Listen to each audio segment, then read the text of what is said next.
गुरुमुखो, एक बार श्री गुरु महाराज जी श्री पंचम पातशाही जी आनंदपुर में विराजमान थे। उधर श्री प्रयाग सरोवर में भक्तों के बीच में सेवा करते हुए एक भक्त जी के सिर पर उड़ता हुआ एक भारी पत्थर आकर लगा और दूर जाकर गिर गया। भक्त जी ने एकदम चकराकर आंखें बंद कर विनय की, प्रभु मुझे इस तीर्थ धाम श्री प्रयाग सरोवर में स्नान करने का अवसर अवश्य दे। आंखें खुली तो उसे ऐसा अनुभव हुआ कि जैसे कोई पक्षी का पंजा उसके सिर को छू कर चला गया। उस वक्त कुछ दूरी पर अन्य भक्तों ने देखा तो वे घबराए हुए दौड़कर उनके पास आए और पूछा कि चोट अधिक लगी है या कम। लगता है कि जैसे 2-4 दिन पहले किसी सुरंग में बारूद भरा हुआ होगा और वहीं से यह पत्थर आया है। आज तक ऐसा कुछ भी देखने में नहीं आया, यह अचानक कैसे हो गया।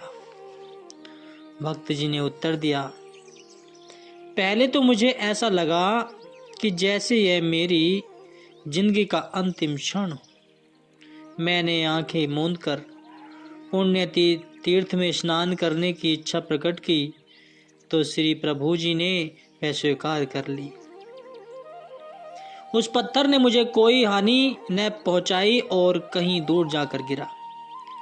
सब श्री गुरु महाराज जी की अदृश्य शक्ति के इस अद्भुत दृश्य को देखकर नतमस्तक हो गए। श्री आनंदपुर में उस समय श्री गुरु महाराज जी एक बिल्डिंग के समीप खड़े होकर सेवा करवा रहे थे। एकदम अपने दोनों कर कमल ऊंचे किए, ऐसा प्रतीत हुआ कि जैसे किसी वस्तु को जोर से धक्का लगा रहे हों। समीप खड़े भक्तों ने यह अचंबा देखा और आश्चर्यचकित हो विनय की कि इसमें क्या रहस्य है। तो मुस्कुराते हुए श्री प्रभु जी ने फरमाया, सब कुछ ठीक हो गया है, सेवा करते चलो।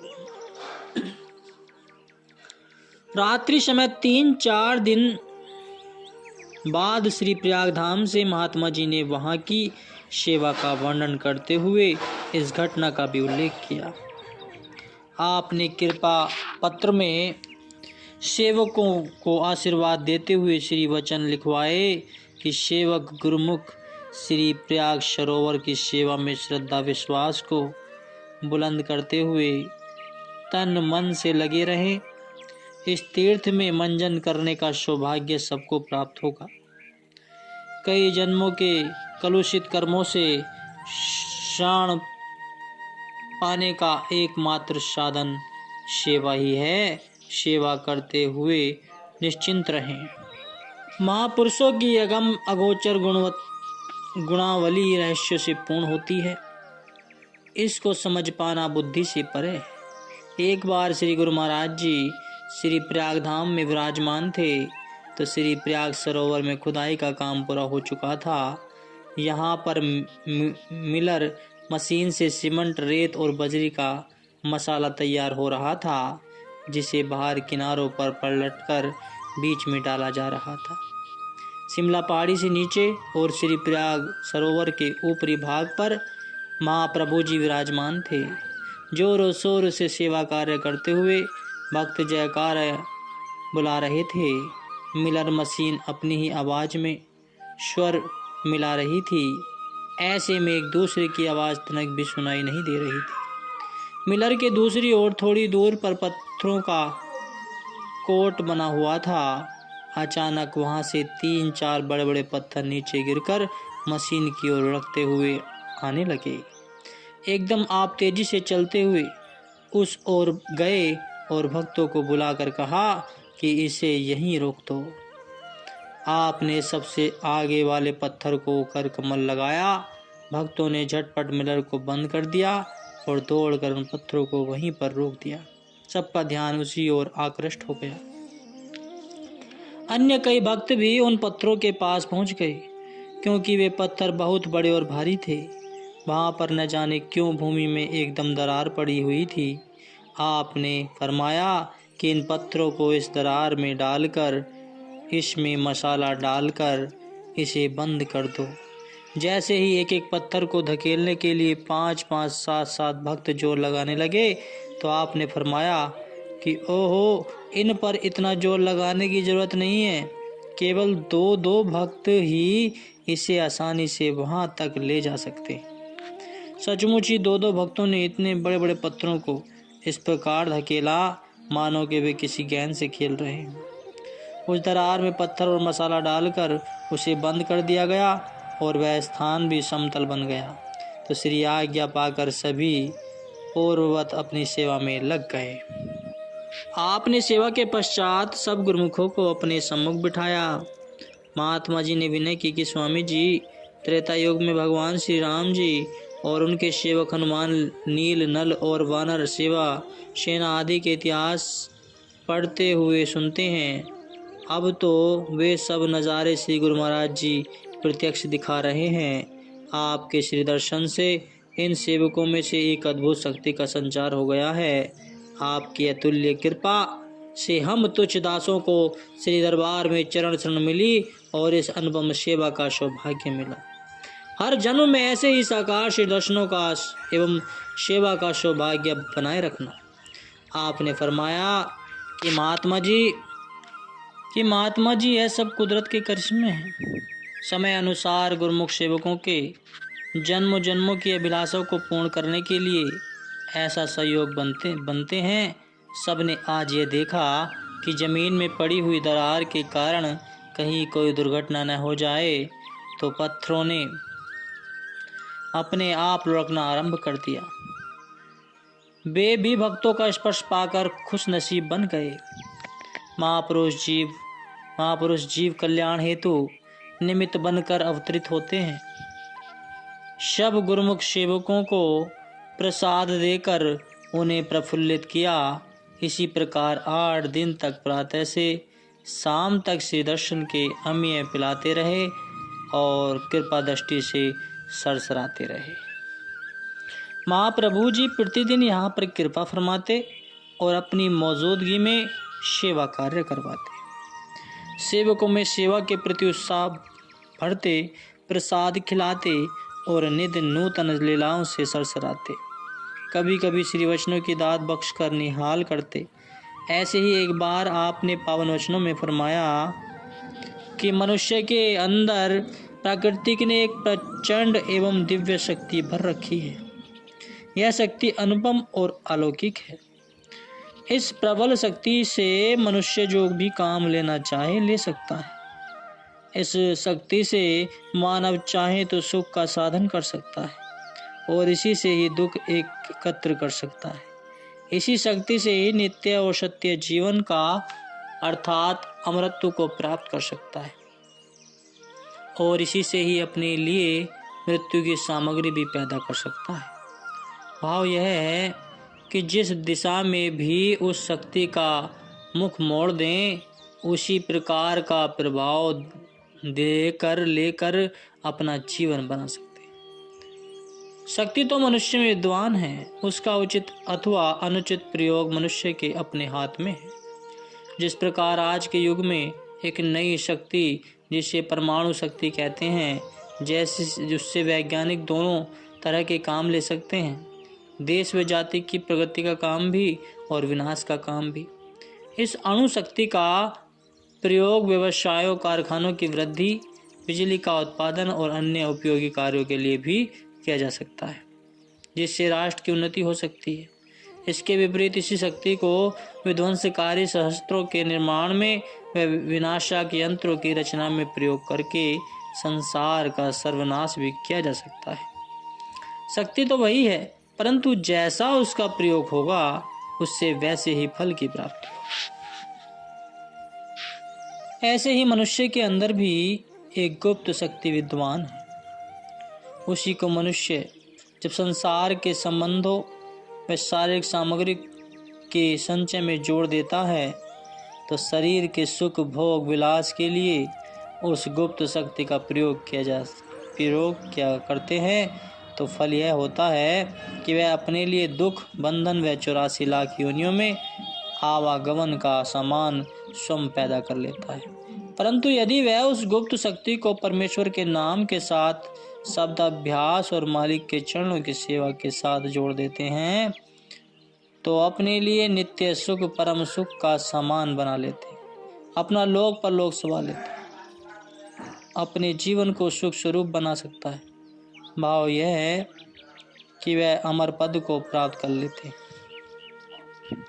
श्री सद्गुरुदेव महाराज जी इन 2 वर्षों में प्राय हर पर्व के पश्चात अधिकतर समय श्री प्रयाग धाम में कृपा करते और श्री प्रयाग सरोवर के मुहूर्त पर आने वाली संगतों के निवास स्थान की व्यवस्था हेतु भवन निर्माण करवाए। कई स्थानों पर इस प्रकार के टेंट लगवाए जिनमें प्रतीत ही न हो कि यह अस्थायी है या स्थायी रूप में बने हुए भवन है। इन टेंटों में हर प्रकार की सुविधा प्रदान की गई। इसके साथ साथ अस्थायी लंगर, डिस्पेंसरी आदि बनवा कर दर्शनार्थी संगतों के लिए सुख सुविधा का संपूर्ण व्यवस्था की ताकि संगत को किसी प्रकार की कोई असुविधा न हो पाए। श्री प्रयाग सरोवर का कार्य इतनी तीव्र गति से चल रहा था मानो 24 घंटे में 1 मिनट भी न रोका गया।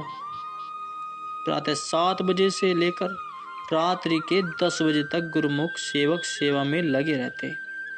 उसके पश्चात देवी शक्तियां आकर इस सेवा में सम्मिलित होती। इसकी सीढ़ियां तथा चारों ओर से प्लेटफार्म एवं बरामदे संगमरमर से निर्मित हो अद्वितीय रूप से सुसज्जित होकर प्रकट हुए। इसके चारों कोनों पर बनी अति भव्य छतरियां इसकी शोभा में 4 चांद लगाने लगी। आप जब भी यहाँ पधारते इसके चहु और निहारते एक विलक्षण प्रसन्नता मुखमंडल पर उभर आती। उस समय महापुरुषों के अनुपम अलौकिक मौजों के सागर में खो जाते। प्रेमी गुरुमुखों के सम्मुख इस असीमित उल्लास को लीला के स्वरूप में झलकाते। श्री प्रयाग सरोवर का निर्माण पूर्ण होने को आया तो कुछ सेवकों ने महाप्रभु जी के श्री चरण कमलों में विनय की कि प्रभु, सरोवर तो लगभग निर्मित हो चुका है और अब इसके शुभ मुहूर्त का समय भी समीप आ गया है। श्री प्रयाग धाम में अब तक जितने भी बोर हुए हैं उन सब को मिलाकर 1.5 इंच पानी ही भरा है जो पीने के लिए भी पर्याप्त नहीं। फिर यह इतना विशाल सरोवर कैसे भरा जाएगा? तो महाप्रभु जी मुस्कुराकर फरमाने लगे कि यह सरोवर तो श्री परमहंसों की दुर्दर्गाई मौज से बना रहा है। गंगा, यमुना, सरस्वती यहाँ आने को आतुर हैं। वे तो प्रार्थना कर रही हैं और इस प्रतीक्षा में हैं कि कब उन्हें आदेश हो और वे इस सरोवर को जल से भरपूर कर दें। इतना कह आप श्री कार में विराजमान हुए। सेवकों को संग लेकर श्री प्रयाग सरोवर के दक्षिणी ओर स्थित एक पहाड़ी के पास पहुंचे तो श्री कार से उतरकर श्री चरणों से भूमि नाप कर एक स्थान पर निशान लगाया और फरमाया कि श्री 108 श्री तृतीय पातशाही जी महाराज ने श्री आनंदपुर के निर्माण कार्य पूर्ण होने पर बोरिंग के लिए जहाँ निशान लगाया था वहाँ कितने फुट की गहराई पर जल निकला था। सेवकों ने विनय की कि स्वामी जी उस समय 80 फुट पर गंगा निकली थी। तो आपने फरमाया आप सब इस पहाड़ी पर बोर आरंभ करो, 80 फुट पर फिर से वही गंगा पुनः प्रकट होगी। तो श्री आज्ञा सिधार्य कर सेवकों ने वहाँ खुदाई आरंभ की।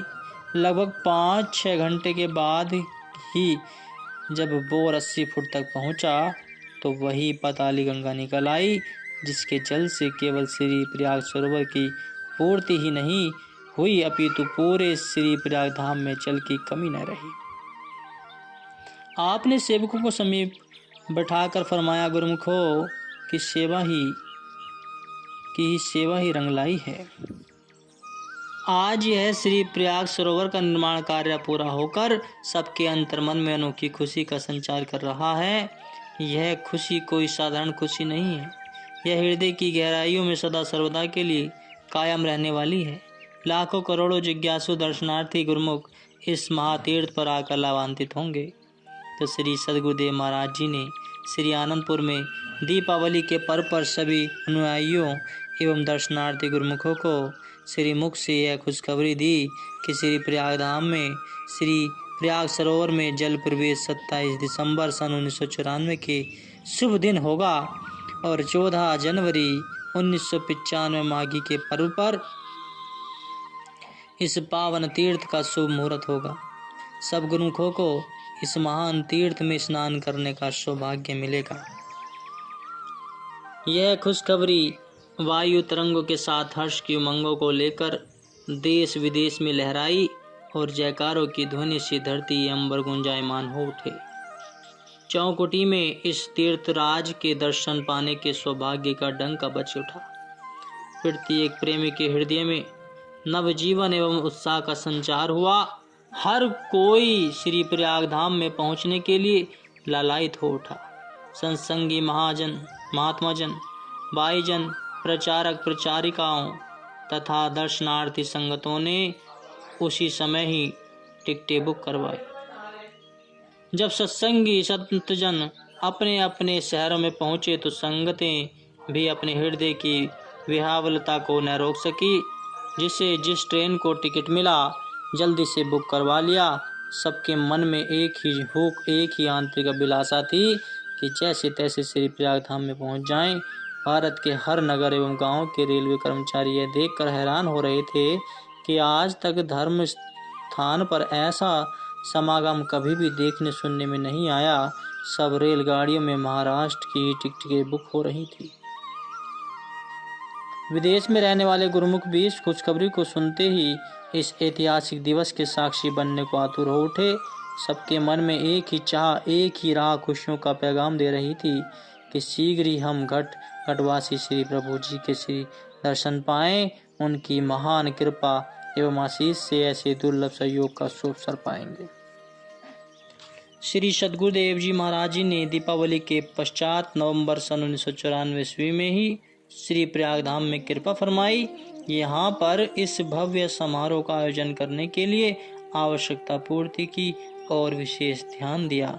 तो श्री प्रयाग सरोवर के ऊपरी भाग में शीशे का कमरा तैयार करवाया और श्री परमहंस दयाल जी की श्री मूर्ति को विराजमान कर इस रहस्य का उद्घाटन कर दिया कि यहाँ श्री प्रयाग शांति भवन बनेगा। आपने पूजा स्थान श्री परमहंस अद्वैत मंदिर, श्री प्रयाग सरोवर एवं श्री प्रयाग शांति भवन का श्री दर्शन सेवा नाम सुमरन के रंग से सराबोर कर दिया, जिससे इन स्थानों पर पहुँचते ही सहज में ही आत्मिक आनंद, मानसिक शांति एवं अपूर्व खुशी का एहसास होता था। बोलो जयकारा, बोल मेरे श्री गुरु महाराज जी की जय।